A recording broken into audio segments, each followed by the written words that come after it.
ಎಲ್ಲ ವಿದ್ಯಾರ್ಥಿಗಳಿಗೆ simple tricks YouTube ಚಾನಲ್ಗೆ ಸ್ವಾಗತ.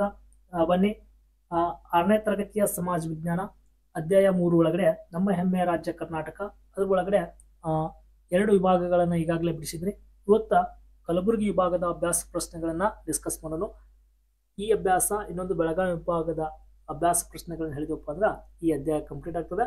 ಎಲ್ಲ ಅಭ್ಯಾಸ ಪ್ರಶ್ನೆಗಳು ನಿಮ್ಗೆ ಎಲ್ಲವೂ ಸೀರಿಯಲ್ ಆಗಿ ಸಿಗ್ಬೇಕಪ್ಪ ಅಂದ್ರೆ ಎಲ್ಲವೂ ಏನಾಗ್ತವಪ್ಪ ಅಂದ್ರೆ ನಿಮ್ಗೆ ಸೀರಿಯಲ್ ಆಗಿ ಸಿಗ್ತವೆ. ಇದರ ಬನ್ನಿ ಅಭ್ಯಾಸ ಪ್ರಶ್ನೆಗಳು ಏನಿದಾವೆ ಅಂತ ನೋಡ್ಕೊತ ಬಂದಾಗ ಫಸ್ಟ್ ಕ್ವಶನ್ಸ್, ವಿಜಯನಗರ ಜಿಲ್ಲೆಯ ಡ್ಯಾಶ್ ಎಂಬಲ್ಲಿ ವಿಜಯನಗರ ಸಾಮ್ರಾಜ್ಯದ ರಾಜಧಾನಿಯಾಗಿತ್ತು ಅಂತ ಕ್ವಶನ್ಸ್ ಇದೆ. ವಿಜಯನಗರ ಜಿಲ್ಲೆಯ ಹಂಪಿ ಎಂಬಲ್ಲಿ ವಿಜಯನಗರ ಸಾಮ್ರಾಜ್ಯದ ರಾಜಧಾನಿಯಾಗಿತ್ತು. ಕಲಬುರಗಿ ವಿಭಾಗದ ಜಿಲ್ಲೆಗಳಿಗೆ ಡ್ಯಾಶ್ ಮತ್ತು ಸ್ವಾತಂತ್ರ್ಯ ದೊರೆಯಿತು ಅಂತ ಕ್ವಶನ್ಸ್ ಇದೆ. 1948 ಅವಾಗೆ ಕಲಬುರಗಿ ವಿಭಾಗದ ಜಿಲ್ಲೆಗಳಿಗೆ ಸ್ವಾತಂತ್ರ್ಯ ದೊರಕುತ್ತದೆ. ಕಲಬುರಗಿ ವಿಭಾಗದ ಡ್ಯಾಶ್ ಎಂಬಲ್ಲಿ ಚಿನ್ನದ ಗಣಿ ಇದೆ ಅಂತ ಕ್ವಶನ್ಸ್ ಇದೆ. ರಾಯಚೂರಿನ ಹಟ್ಟಿ ಅಂತೇಳಿ ಕರಿತೀವಿ. ಬಳ್ಳಾರಿ ಜಿಲ್ಲೆಯಲ್ಲಿ ಡ್ಯಾಶ್ ನಲ್ಲಿ ಕರಡಿಧಾಮ ಇದೆಯಪ್ಪ ಅಂದ್ರೆ ದರೋಜಿ ಕರಡಿಧಾಮ ಕಂಡು ಬರ್ತದೆ. ಕರ್ನಾಟಕ ಕೇಂದ್ರೀಯ ವಿಶ್ವವಿದ್ಯಾಲಯ ಡ್ಯಾಶ್ ಜಿಲ್ಲೆಯಲ್ಲಿ ಇದೆಯಪ್ಪ ಅಂದ್ರೆ ಕಲಬುರಗಿ ಜಿಲ್ಲೆಯಲ್ಲಿದೆ.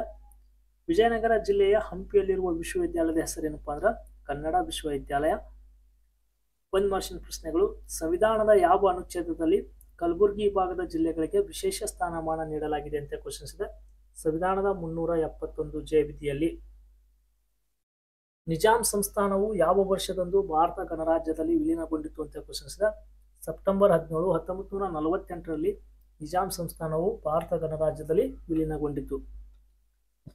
ವಿಜಯನಗರ ಜಿಲ್ಲೆಯಲ್ಲಿ ಹಂಪಿಯು ಯಾವ ಸಾಮ್ರಾಜ್ಯದ ರಾಜಧಾನಿಯಾಗಿತ್ತಪ್ಪ ಅಂದ್ರೆ ವಿಜಯನಗರ ಸಾಮ್ರಾಜ್ಯದ ರಾಜಧಾನಿಯಾಗಿತ್ತು. ವಿಜಯನಗರ ಮತ್ತು ಬಹುಮನಿ ಅರಸರು ಮನೆತನಗಳ ಪತನದ ನಂತರ ಆಡಳಿತ ನಡೆಸಿದ 2 ಪಾಳೆಪಟ್ಟಗಳ ಹೆಸರನ್ನು ಬರೆಯಿರಿ ಅಂತ ಕ್ವಶನ್ಸ್ ಇದೆ. ಬಹುಮನಿ ಮತ್ತು ವಿಜಯನಗರ ಆಳ್ವಿಕೆ ನಂತರ ಹರಪನಹಳ್ಳಿ, ಜರಿಮಲೆ, ಸಂಡೂರು ಮತ್ತು ಸುರಪುರದ ಪಾಳೆಗಾರರು ಆಳ್ವಿಕೆಯನ್ನ ಮಾಡಿದರು. ವಿಭಾಗದ 2 ಪ್ರಮುಖ ನದಿಗಳು ಯಾವುವು ಅಂತ ನೋಡಿದಾಗ ಫೇಮಸ್ ಇದು ತುಂಗಭದ್ರಾ ಮತ್ತು ಕೃಷ್ಣಾ ನದಿ ಅಂತೇಳಿ ನಾವು ಕರಿತೀವಿ. ಬೀದರ್ ಜಿಲ್ಲೆಯಲ್ಲಿನ ಒಂದು ಆಣೆಕಟ್ಟೆ ಹೆಸರನ್ನು ಬರೆಯಿರಿ ಅಂತ ಕ್ವಶನ್ಸ್ ಇದೆ.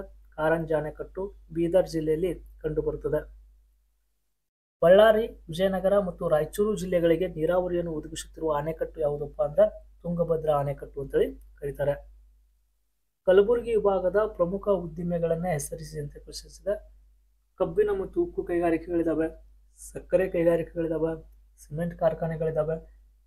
ನೆಕ್ಸ್ಟ್ ಶಾಖೋತ್ಪನ್ನ ಕೇಂದ್ರ ಇದೆ ರಾಯಚೂರಲ್ಲಿ, RTPS ಮುಂತಾದವು ಪ್ರಮುಖ ಉದ್ಯಮಗಳಾಗಿವೆ.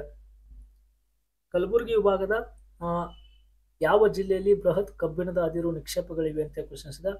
ಬಳ್ಳಾರಿ ಜಿಲ್ಲೆಯಲ್ಲಿ ಬೃಹತ್ ಕಬ್ಬಿಣದ ಮತ್ತು ಉಕ್ಕು ಕಾರ್ಖಾನೆಗಳಿವೆ ಅಥವಾ ನಿಕ್ಷೇಪಗಳಿವೆ. ಕಲಬುರಗಿಯಲ್ಲಿರುವ ದರ್ಗಾದ ಹೆಸರೇನು ಅಂತ ಕ್ವಶನ್ಸ್ ಇದೆ. ಬಂದೇ ನವಾಜ್ ದರ್ಗಾ. ಕಲಬುರಗಿ ವಿಭಾಗದಲ್ಲಿ ಪ್ರಾಚೀನ ಕಾಲದಲ್ಲಿ ರಚಿತವಾದ 2 ಕಾವ್ಯಗಳನ್ನು ಹೆಸರಿಸಿ ಅಂತ ಕ್ವಶನ್ಸ್ ಇದೆ. ಒಂದು ಕವಿರಾಜ ಮಾರ್ಗ, ಇದು ಕನ್ನಡದ ಮೊದಲ ಲಾಕ್ಷಣಿಕ ಗ್ರಂಥ. ಇನ್ನು ವಿಕ್ರಮಾರ್ಜುನ ವಿಜಯ ಪಂಪ ಬರೆದಿದ್ದು. ವಚನ ಚಳುವಳಿಯ ಬಗ್ಗೆ ಒಂದು ಟಿಪ್ಪಣಿ ಬರೆಯಿರಿ ಅಂತ ಕ್ವಶನ್ಸ್ ಇದೆ. ಕರ್ನಾಟಕದಲ್ಲಿ 12ನೇ ಶತಮಾನದಲ್ಲಿ ಜರುಗಿದ ಮಹತ್ವದ ಒಂದು ಸಮಾಜ ಸುಧಾರಣಾ ಚಳುವಳಿ ಎಂದೇ ಹೆಸರಾಗಿರುವುದೇ ಯಾಕಪ್ಪ ಅಂದ್ರೆ ಈ ವಚನ ಸಾಹಿತ್ಯ ಅಥವಾ ವಚನ ಚಳುವಳಿ ಅಂತ ಕರಿತೀವಿ. ಈ ಪರಂಪರೆಯು ಕಲಬುರಗಿ ವಿಭಾಗದ ಕಲ್ಯಾಣ ನಗರದಲ್ಲಿ ಏನಾಗ್ತಪ್ಪ ಅಂದ್ರೆ ಬೆಳೆದು ಬಂತದೆ.